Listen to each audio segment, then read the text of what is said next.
Hello, all you positive heads out there. It's so good to be back with all you beautiful reflections of the one source consciousness that creates and animates all things. If you're new to this podcast, of course, we're super happy to have you here. And if you've been listening and enjoying for a while, I would be super grateful if you would please take a moment to give us a review on Apple Podcasts. It's one of the best and simplest ways to pay it forward and help others find the show so that they too can tap into the powerful perspectives and positive vibrations we are collectively emanating. The other unique and magical way to share this show is by sending any friends you think would benefit from listening to this podcast our Game with the Universe link at positivehead.com/game. Also listed in the show notes, which will serve them up a quote-unquote random episode when they click it. Just instruct them before clicking the link to close their eyes for a moment and sincerely ask the universe to cue up the episode that contains the insight and perspectives that they most need to hear at this point in their life journey, and then click to listen to whatever episode is synchronistically served up to them. I have heard time and time again from people about the incredible results they received playing the game. So just tell your friends magical results are guaranteed or their karma back.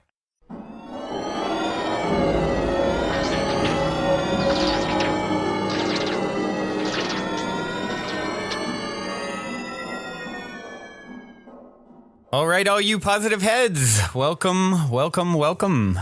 Here we go again, back at it. So happy to be here with you all and connect, share, uplift, ponder all the magical things that sort of entail what this life is all about, right? Understanding who we are, what are we doing here? How do we take it to the next level? How do we support each other as we all learn? Because I will always say I'm a student first and a teacher second. I just like to learn and teach simultaneously. Isn't that fun? Now, I've been at this a while, been at it, gosh, man, my spiritual journey going on 2 decades now. And I've been somewhat of a slow learner in applying some of this stuff. So in some cases, from one perspective, I suppose. And yeah, but I feel like I'm getting a lot of it. I'm definitely getting better than I was yesterday, improving myself. And I think a lot of you listeners are too. And it's such a pleasure to play a small role in your journeys doing just that. You guys are doing the work. Congratulations. Just being here, just showing up in the physical, much less realizing that, self-growth is what you came here to do. And as I like to say, once we're done learning and growing from our physical experience, I believe we check out. So you're here. Not only are you brave enough to venture into this wild, cutting edge reality that is the third dimension, but you're also getting it right. You're remembering, hey, it's all about growth. Think of how many people go through their lives and never look at self-growth in any way, shape, or form. They just kind of live unconsciously and never, I'm sure they cross over and say, oh man, I kind of flubbed it up there. I didn't quite realize my greatest and grandest self, my fullest potential, but let's go try again. Well, you guys, we've probably all been through those incarnations as well, right? And here we are, we're getting it. We're working on it. The journey is the goal. We are perfectly imperfect, right? Yeah, it's a pleasure and an honor to just connect with you all. I just wanted to say that. And what are we going to talk about today? Well, so I'm going to be doing some traveling. I'm going to be up actually in South Lake Tahoe area for a minute. And actually, any of you guys in Tahoe, drop me an email, brandon@positivehead.com. Who knows? Maybe we can connect. So I was trying to decide, what am I going to do? Am I going to record there? My studio is here in Southern California. Do I want to record there? I'm going to be on the move a lot, doing a lot of things. How should I do this? Should I take a week off? And I'm like, no, I don't want to take a week off. I want to, at some point, I may need to do that, but wasn't feeling like that now was the time to do it. So how can I continue with the daily conscious effort, right? And as you guys know, I love reading from powerful books. And there was one that the lovely Erica Middlemiss had gifted me when we met up one time. And it's one that I'd heard of before. I certainly heard of this author, but had never read anything.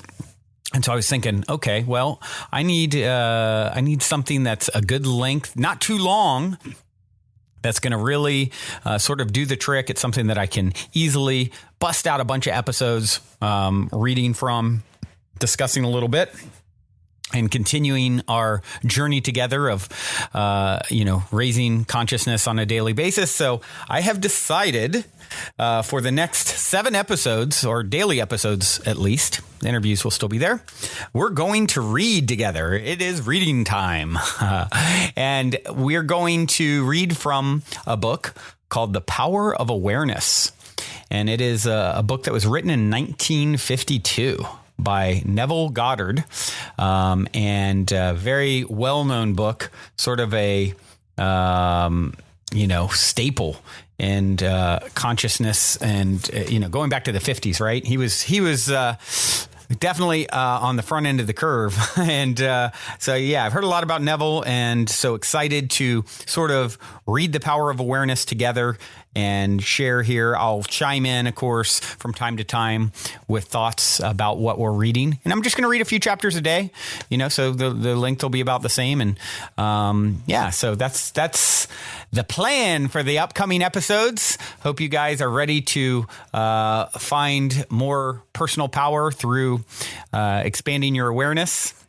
Seems to be awfully fitting. Let's dive right in. I am going to first read this little excerpt about the author, Neville Goddard. Born to an English family in Barbados, Neville Goddard, 1905 to 1972, moved to New York City at age 17 to study theater. In 1932, he abandoned his work as a dancer and actor to fully devote himself to his career as a metaphysical writer and lecturer.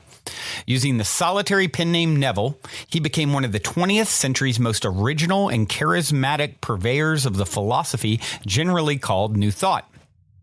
Neville wrote 10 books and was a popular speaker on metaphysical themes from the late 1930s until his death. Possessed of a self-educated and eclectic intellect, Neville exerted an influence on a wide range of spiritual thinkers and writers, from Joseph Murphy to Carlos Castaneda. The impact of his ideas continue to be felt in some of today's best-selling works of practical spirituality. Yeah, and the great thing about this book, too, guys, if you don't listen to every chapter in order, it's much like the Four Agreements, which I read before.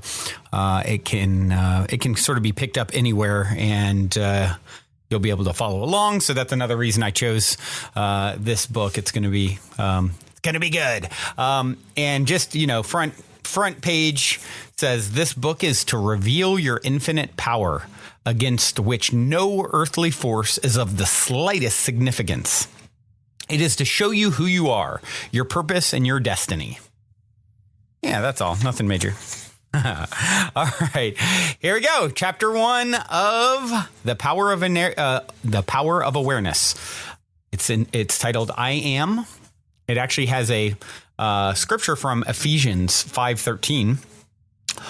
All things, when they are admitted, are made manifest by the light, for everything that is made manifest is light. The light is consciousness. Consciousness is one, manifesting in legions of forms or levels of consciousness. There is no one that is not all that is. For consciousness, though expressed in an infinite series of levels, is not divisional. There is no real separation or gap in consciousness. I am cannot be divided. I may conceive myself to be a rich man, a poor man, a beggar man, or a thief, but the center of my being remains the same regardless of the concept I hold of myself. At the center of manifestation, there is only one I am, manifesting in legions of forms or concepts of itself, and I am that I am. I am is the self-definition of the absolute, the foundation of which everything rests. I am as the first cause substance. I am as a self-definition of God. I am hath sent me unto you. I am that I am. Be still and know that I am God. So those are all scriptures, Bible verses, I do believe. I'll interject, by the way, from time to time and try and sort of change my tone so you know it's me. You guys have listened to me enough. You know when it's me talking or me reading or me. Yeah, you know. Okay. I am is a feeling of permanent awareness. The very center of consciousness is the feeling of I am. I may forget who I am, where I am, what I am, but I cannot forget that I am. The awareness of being remains regardless of the degree of forgetfulness of who, where, and what I am. I am is that which, amid unnumbered forms, is ever the same. This great discovery of cause reveals that, good or bad, man is actually the arbiter of his own fate, and that it is his concept of himself that determines the world in which he lives. In other words, if you're experiencing ill health, knowing the truth about cause, you cannot attribute the illness to anything other than to the particular arrangement of the basic cause substance, an arrangement which is defined by your concept, I am unwell. This is why you are told, let the weak man say, I am strong.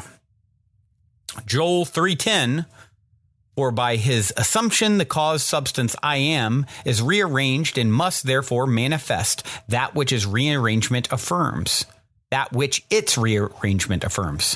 This principle governs every aspect of your life, be it social, financial, intellectual, or spiritual. I am is that reality to which, whatever happens, we must turn for an explanation of the phenomena of life. It is I am's concept of itself that determines the form and scenery of its existence. Everything depends upon its attitude toward itself. That which it will not affirm as true of itself cannot awaken in its world. That is, your concept of yourself, such as I am strong, I am secure, I am loved, determines the world in which you live. In other words, when you say, I am a man, I am a father, I am an American, you're not defining different I ams, you're defining different concepts or arrangements of the one cause substance, the one I am. Even in the phenomena of nature, if the tree were articulate, it would say, I am a tree, an apple tree, a fruitful tree. When you know that consciousness is the one and only reality, conceiving itself to be something good, bad, or indifferent, and becoming that which it conceived itself to be, you are free from the tyranny of second causes, free from the belief that there are causes outside of your own mind that can affect your life. In the state of consciousness of the individual is found the explanation of the phenomena of life. If man's concept of himself were different, everything in his world would be different. His concept of himself being what it is, everything in his world must be as it is. Thus, it is abundantly clear that there's only one I am, and you are that I am. And while I am is infinite, you, by your concept of yourself, are displaying only a limited aspect of the infinite I am. And here's, looks like a poem. Not sure who wrote it. It doesn't actually say. Maybe it was Neville. I don't know. Build thee more stately mansions, O my soul, as the swift seasons roll. Leave thy low vaulted past. Let each new temple, nobler than the last, shut thee from heaven with a dome more vast, till thou at length art free, leaving thine outgrown shell by life's unresting sea. Chapter 2, Consciousness. So, real quick before I go on to chapter 2, this is something, of course, we've talked about on the show. I am that I am, and a lot of people really responded to that because it's something that, it's like abracadabra. As I speak, I create, right? I am this, I am that. It's so key how you're phrasing things. I hope to do this. I wish I could do that. Be really careful with those things because then you get the experience of hoping or wishing. And if you want the shortcut to having it is being it, right? I am it already. Time is infinite. Or time, there is no time. It's eternal, right? We're in eternity. So take the shortcut to what you want. Resonate with the I amness of it. You are it now. And when you do that, you really, really start to see changes in what can manifest in your life, right? All right, chapter 2, consciousness. It is only by a change of consciousness, by actually changing your concept of yourself, that you can build more stately mansions. The manifestations of higher and higher concepts. By manifesting is meant experiencing the results of these concepts in your world. It is of vital importance to understand clearly just what consciousness is. The reason lies in the fact that consciousness is the one and only reality. It is the first and only cause substance of the phenomena of life. Nothing has existence for man save through the consciousness he has of it. Therefore, it is to consciousness you must turn, for it is the only foundation on which the phenomena of life can be explained. If we accept the idea of a first cause, it would allow that the evolution of that cause could never result in anything foreign to itself. That is, the first cause substance is light. All its evolutions, fruits, and manifestations would remain light. The first cause substance being consciousness, all its evolutions, fruits, and phenomena must remain consciousness. All that could be observed would be a higher or lower form or variation of the same thing. In other words, if your consciousness is the only reality, it must also be the only substance. Consequently, what appears to you as circumstances, conditions, and even material objects are really only the product of your own consciousness. Nature, then, as a thing or a complex of things external to your mind, must be rejected. You and your environment cannot be regarded as existing separately. You and your world are one. Therefore, you must turn from the objective appearance of things to the subjective center of things, your consciousness. If you truly desire to know the cause of the phenomena of life and how to use this knowledge to realize your fondest dreams in the midst of the apparent contradictions, antagonisms, and contrast of your life, there's only one principle at work, only your consciousness operating. Difference does not consist in variety of substance, but in variety of arrangements of the same cause substance, your consciousness. The world moves with motiveless necessity. By this is meant that it has no motive of its own, but is under the necessity of manifesting your concept, the arrangement of your mind, and your mind is always arranged in the image of all you believe and consent to as true. The rich man, poor man, beggar, or thief are not different minds, but different arrangements of the same mind. In the same sense that a piece of steel, when magnetized, differs not in substance from its demagnetized state, but in the arrangement and order of its molecules. A single electron revolving in a specified orbit constitute the unit of magnetism. When a piece of steel or anything else is demagnetized, the revolving electrons have not stopped. Therefore, the magnetism has not gone out of existence. There's only a rearrangement of the particles so that they produce no outside or perceptible effect. When particles are arranged at random, mixed up in all directions, the substance is said to be demagnetized. But when particles are marshaled in ranks so that a number of them face in one direction, the substance is a magnet. Magnetism is not generated, it is displayed. Health, wealth, beauty, and genius are not created. They are only manifested by the arrangement of your mind. That is, by your concept of yourself. The importance of this in your daily life should be immediately apparent. The basic nature of the primal cause is consciousness. Therefore, the ultimate substance of all things is consciousness. Yeah, so that one's super powerful. I actually just recorded an interview with the amazing Teal Swan. Wow. Talk about intense, next level. Forthcoming interview in a few weeks, you guys will hear. But wow, we talked a little bit about this, and I kind of asked her about it, and we talked about the double slit experiment. And you guys can go and actually check this out if you haven't. Look on YouTube for double slit experiment. There's a little cartoon, 5 minutes, and it kind of shows you basically. I won't go into all the details, but it basically shows, looking at quantum physics at the quantum level, when we look at a particle, it is in one place. When we look at matter, it is in one place. When consciousness is not observing it, it is in a state of quantum superposition, meaning all these potentialities at once, which lines up, the physics here lines up perfectly with this idea of creating reality. So consciousness actually causes the matter to snap into place, the light, as Neville's talking about here. It's all light. That's how he started it out, right? Consciousness, light. And so by bringing your consciousness to the matter, it chooses one of the spots out of potentials, essentially. And so you're rearranging your reality in this way. And when you understand that, and it's wild, and so I talked about with Theo, we've all heard the question, well, does a tree make a sound when it falls in the forest if no one's there? Well, according to quantum physics here, the answer would be no. There is no consciousness to even hold that. Even taking a step farther, there is no tree.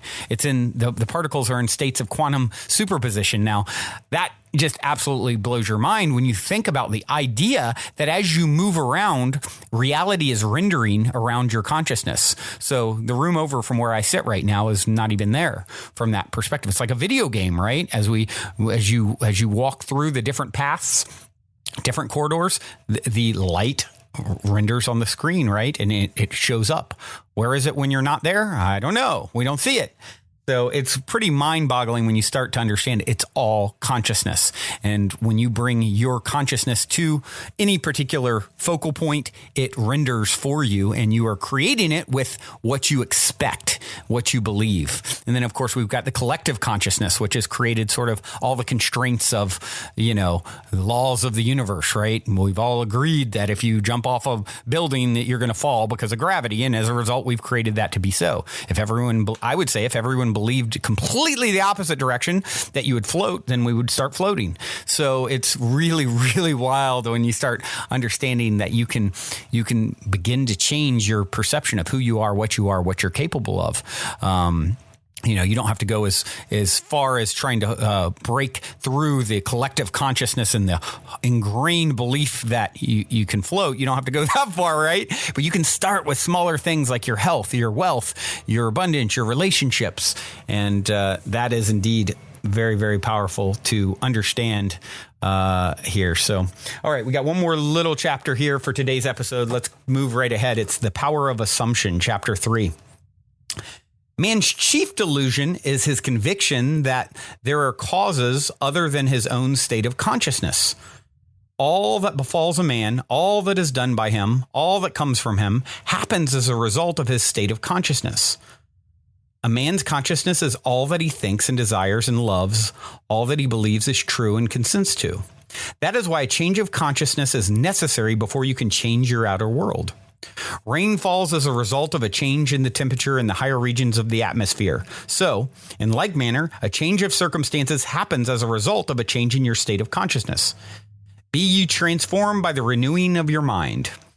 To be transformed, the whole basis of your thoughts must change. But your thoughts cannot change unless you have new ideas, for you think from your ideas. All transformation begins with an intense, burning desire to be transformed. The first step in the renewing of the mind is desire. You must want to be different before you can begin to change yourself. Then you must make your future dream a present fact. You do this by assuming the feeling of your wish fulfilled. By desiring to be other than what you are, you can create an ideal of the person you want to be and assume that you are already that person. If this assumption is persisted, and until it becomes your dominant feeling, the attainment of your ideal is inevitable. The ideal you hope to achieve is always ready for an incarnation, but unless you yourself offer it human parentage, it is incapable of birth. Therefore, your attitude should be one in which, having desired to express a higher state, you alone accept the task of incarnating this new and greater value of yourself. In giving birth to your ideal, you must bear in mind that the methods of mental and spiritual knowledge are entirely different. This is a point that is truly understood by probably not more than one person in a million. You know a thing mentally by looking at it from the outside, by comparing it with other things, by analyzing it and defining it, whereas you can know a thing spiritually only by becoming it. You must be the thing itself and not merely talk about it or look at it.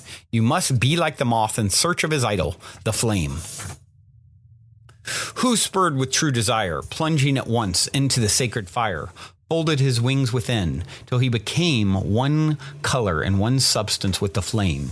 He only knew the flame who in it burned, and only he could tell who ne'er to tell returned. Just as the moth and his desire to know the flame was willing to destroy himself, so must you in becoming a new person be willing to die to your present self. You must be conscious of being healthy if you are to know what health is. You must be conscious of being secure if you are to know what security is. Therefore, to incarnate a new and greater value of yourself, you must assume that you already are what you want to be and then live by faith in this assumption, which is not yet incarnate in the body of your life, in confidence that this new value or state of consciousness will become incarnated through your absolute fidelity to the assumption that you are that which you desire to be. This is what wholeness means, what integrity means. They mean submission of the whole self to the feeling of the wish fulfilled, and certainty that the new state of consciousness is the renewing of mind which transforms. There is no order in nature corresponding to this willing submission of the self to the ideal beyond the self. Therefore, it is the height of folly to expect the incarnation of a new and greater concept of self to come about by natural evolutionary process. That which requires a state of consciousness to produce its effect obviously cannot be affected without such a state of consciousness. And in your ability to assume the feeling of a greater life, to assume a new concept of yourself, you possess what the rest of nature does not possess: imagination, the instrument by which you create your world. Your imagination is the instrument, the means whereby your redemption from slavery, sickness, and poverty is effected. If you refuse to assume the responsibility of the incarnation of a new and higher concept of yourself, then you reject the means, the only means whereby your redemption, that is, the attainment of your ideal, can be effected. Imagination is the only redemptive power in the universe. However, your nature is such that it is optional to you whether you remain in your present concept of yourself, a hungry being longing for freedom, health, and security, or choose to become the instrument of your own redemption, imagining yourself as that which you want to be, and thereby satisfying your hunger and redeeming yourself. Oh, be strong then, and brave, pure, patient, and true. The work that is yours, let no other hand do. For the strength for all need is faithfully given from the fountain within you, the kingdom of heaven. First three chapters, so powerful. Neville definitely knew what he's talking about all those decades ago, right? And I say it all the time. We've got some t-shirts on positivehead.com, be it to see it. And that's really using your imagination. It's this powerful, powerful tool, the most powerful tool we were given, that we so oftentimes have believed, we're taught to get your head out of the clouds as a kid. And, in a lot of times imagination dies because of, society, right? Society has taught us, but yet it is our most powerful tool. Drumming up the feelings of what you want to experience more of, feeling what you want to experience more of. This is the path to creating all that you wish to see. And this is like it's a tool that no one can take away. You can sit, with your eyes closed and drum up vibrations that resonate with what you want more of. And this is law of attraction. This is how law of attraction works. And by doing that, we are taking control and taking steps and telling the universe, I believe I have the power to do it. And as you speak, so it is, right? You believe you have the power, you have the power. All right, guys. Well, while we're going through this Power of Awareness book over the next several episodes, I'm going to mix it up a little bit. And instead of leaving you with a song, I'm actually going to end each episode with a nano tap with the lovely Sonia Sophia from World Tapping Circle. This one is called Optimizing Flow and Function, a nano tap to clear overwhelm. Hi everyone, it's Sonia Sophia again, and I'm here to do another quick nano tap with you. This one's called Return, Flow, and Function, and it's really good for stress and overwhelm. So tune into that place where you're feeling overwhelmed and like you're not functioning well, or you're too stressed. Massage the front of your chest and breathe. Repeat after me. Even though I feel stressed, I feel overwhelmed, I'm open to loving and accepting myself. Big noisy breath. Tap your eyebrows. This overwhelm. Think about the part that feels really overwhelming for you today. Tap your temples. This overwhelm about, and just say one little specific thing that you feel overwhelmed about. Tap your cheeks. This overwhelm. Tap under the nose. I love and accept myself, even though I'm really overwhelmed about this. Tap under the lips. I forgive myself for feeling so overwhelmed for so long about this. Big noisy breath. Now we're going to tap the front of the rib cage. This overwhelm. Big deep breath. Big sigh. And the side of the ribs. This overwhelm.